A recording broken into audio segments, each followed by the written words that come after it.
Sebelum saya menyampaikan firman untuk saudara-saudara sekalian, saya ingin menyanyikan sebuah pujian untuk memberkati saudara sekalian, untuk kemuliaan bagi nama Tuhan.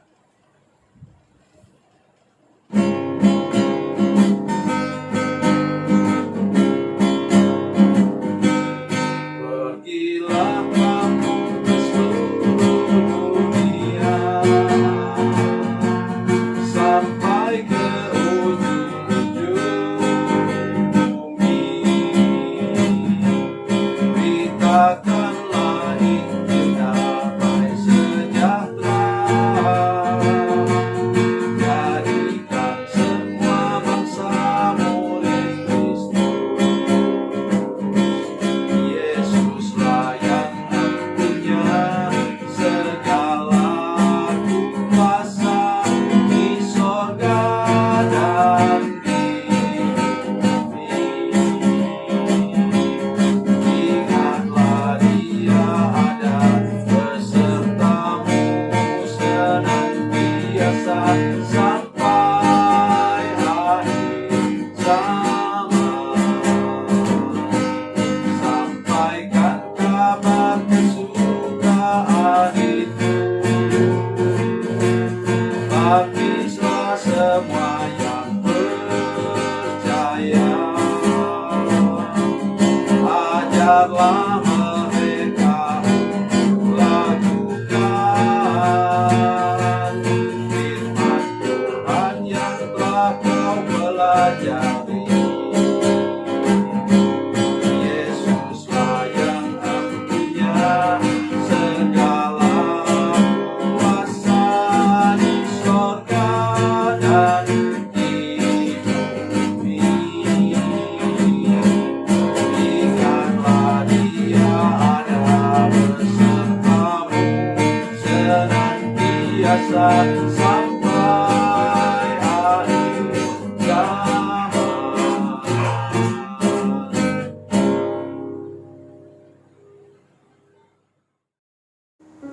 Salam saudara pemirsa, selamat berjumpa kembali dengan kami dalam program Berita Pengharapan. Saudara pemirsa, saya ingin mengatakan kepada kita, ulang-ulang jaga rekam jejak kita. Jaga baik. Mari sebelum kita lebih jauh mendengarkan firman Tuhan ini, kita berdoa. Bapa, dalam nama Yesus, terima kasih untuk kesempatan mendengarkan firman Tuhan hari ini. Kami percaya bahwa kuasa dan keajaiban Tuhan ada bersama dengan kami, dan Roh Kudus ada bersama dengan jemaat dan pemirsa yang sedang menyaksikan program ini. Berkati kami semua Tuhan, dalam nama Yesus, haleluya, amin. Saudara pemirsa, mari kita membaca kitab kita dari Perjanjian Lama, dari 2 Raja-Raja pasal 2 ayat 11. 2 Raja-Raja pasal 2 ayat 11, demikian bunyi firman Tuhan. Sedang mereka berjalan terus sambil berkata-kata, tiba-tiba datanglah kereta berapi dan kuda berapi memisahkan keduanya. Lalu naiklah Elia ke sorga dalam angin badai. Amin. Jangan kita hanya melihat di sini kondisi dari Nabi Elia yang tidak pernah mati, diangkat oleh malaikat Tuhan dengan kereta berapi langsung naik ke surga, tidak pernah mengalami kematian. Jadi hari ini kita mau belajar sesuatu bagaimana rekam jejak Nabi Elia di belakang. Saya ingin mengajak kita sebentar melihat firman Tuhan dari Yakobus, surat Yakobus pasal 5 ayat 17 dan 18. Yakobus pasal 5 ayat 17 dan 18. Demikian bunyi firman Tuhan. Elia adalah manusia biasa sama seperti kita, dan ia telah bersungguh-sungguh berdoa supaya hujan jangan turun, dan hujan pun tidak turun ke bumi selama 3 tahun dan 6 bulan.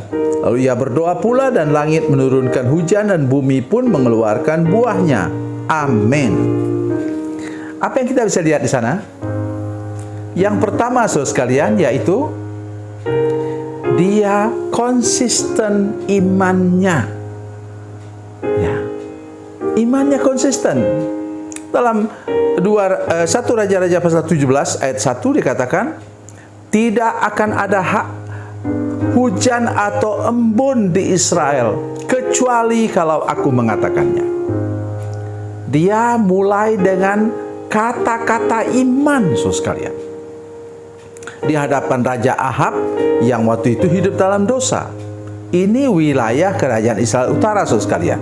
Tidak mudah, tidak seperti kerajaan Yehuda di selatan, yang pada umumnya raja-rajanya hidup benar di hadapan Tuhan. Masih keturunan Daud. Di atas itu, di utara itu kerajaan yang dibangun oleh Yerobeam, karena dia menentang Daud, menentang keturunan Daud maksud saya. Saudara pemirsa, itu yang nomor satu. Iman yang konsisten, tidak terpengaruh sama sekali oleh segala macam masalah dunia ini. Itu rekam jejak yang nomor satu. Yang nomor dua, saudara sekalian, sudah perhatikan baik-baik. Apa? Selama 3,5 tahun itu, saudara sekalian, 3,5 tahun itu, imannya tetap konsisten. Sikap doanya tetap konsisten. Perhatikan tadi yang saya sudah baca. Elia adalah manusia biasa sama seperti kita, sama dengan saya dan saudara pemirsa. Tidak ada bedanya. Ya, dalam bahasa Yunani digunakan kata anthropos. Dalam bahasa Ibrani itulah yang diterjemahkan dengan kata Adam. Adam itu sebenarnya berarti manusia.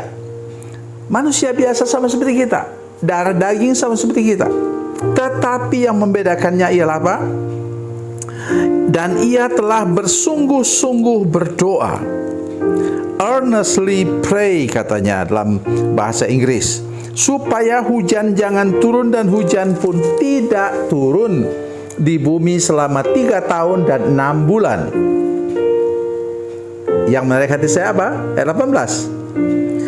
Lalu ia berdoa pula dan langit menurunkan hujan dan bumi pun mengeluarkan buahnya.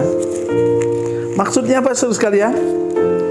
Selama 3,5 tahun itu, tiap-tiap hari tadi, ini yang kedua, tiap hari, tiap waktu ia berdoa dan lebih banyak berpuasa.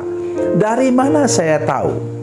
Ketika dia menyuruh hambanya, budaknya pergi ke atas gunung Karmel dan melihat ke laut Mediterania, waktu itu puncaknya sudah 3,5 tahun kemarau.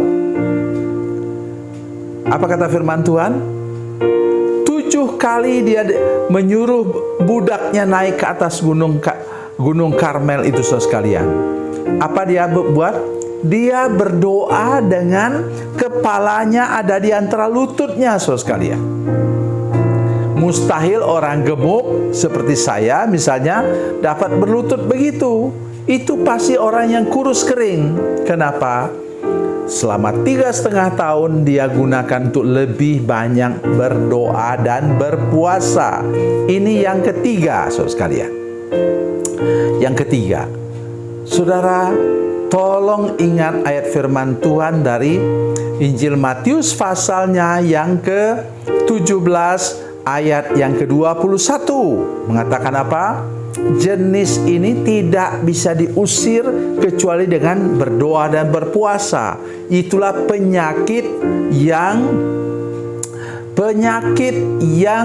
ditunggangi oleh kuasa iblis. Semua termasuk murid-murid lihat anak muda itu sakit ayan, tapi Tuhan Yesus melihatnya ada iblis yang menunggangnya, sehingga dia menengkingnya dalam nama Tuhan, dan kemudian iblisnya keluar. Kemudian dalam kehidupan Esther, saudara lihat, ia mengajak semua berdoa puasa selama 72 jam, 3 hari 3 malam, tidak makan dan tidak minum, dan akhirnya Tuhan melepaskan umat Tuhan dari bahaya maut. Itu yang paling penting. Inilah yang 3 hal yang membuat kemudian Nabi Elia layak naik ke surga tanpa merasakan mati. Ada kereta berapi dikirim oleh Tuhan untuk khususnya menjemput hamba-Nya yang luar biasa ini. Perhatikan rekam jejak kita, 3 hal tadi, dan mari kita mengalami lagi hal-hal luar biasa. Mungkin sudah tidak naik ke surga seperti Elia, naik surga langsung, tapi kita mengalami banyak hal luar biasa dalam kehidupan kita karena kita menjaga rekam jejak kita dengan baik untuk kemuliaan bagi nama Tuhan. Tuhan Yesus memberkati, Tuhan Yesus baik. Mari kita berdoa. Bapa, dalam nama Yesus, terima kasih Tuhan untuk kasih dan anugerah Tuhan bagi kami. Tuhan menolong sehingga oleh anugerah Tuhan kami dapat mengikuti apa kata firman Tuhan, menjaga rekam jejak hidup kami Tuhan sepanjang umur hidup kami, dan lebih mengutamakan doa puasa sehingga hidup kami dapat menjadi berkat besar bagi orang lain, dan kami sendiri mengalami banyak mujizat daripadamu. Dalam nama Yesus, haleluya, amin.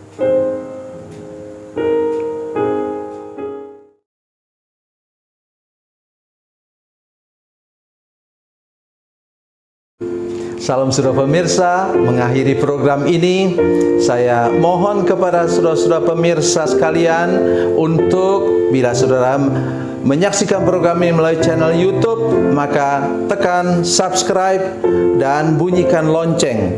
Dan bila saudara menyaksikan program ini melalui channel Facebook, maka tolong saudara-saudara sekalian tekan like dan juga komen.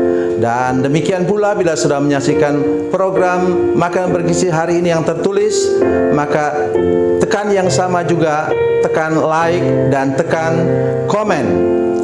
Dan tolong saudara-saudara sekalian untuk membagikan program ini, share program ini di channel saudara-saudara sekalian supaya lebih banyak lagi orang diberkati melalui program ini. Tuhan Yesus memberkati, Tuhan Yesus baik.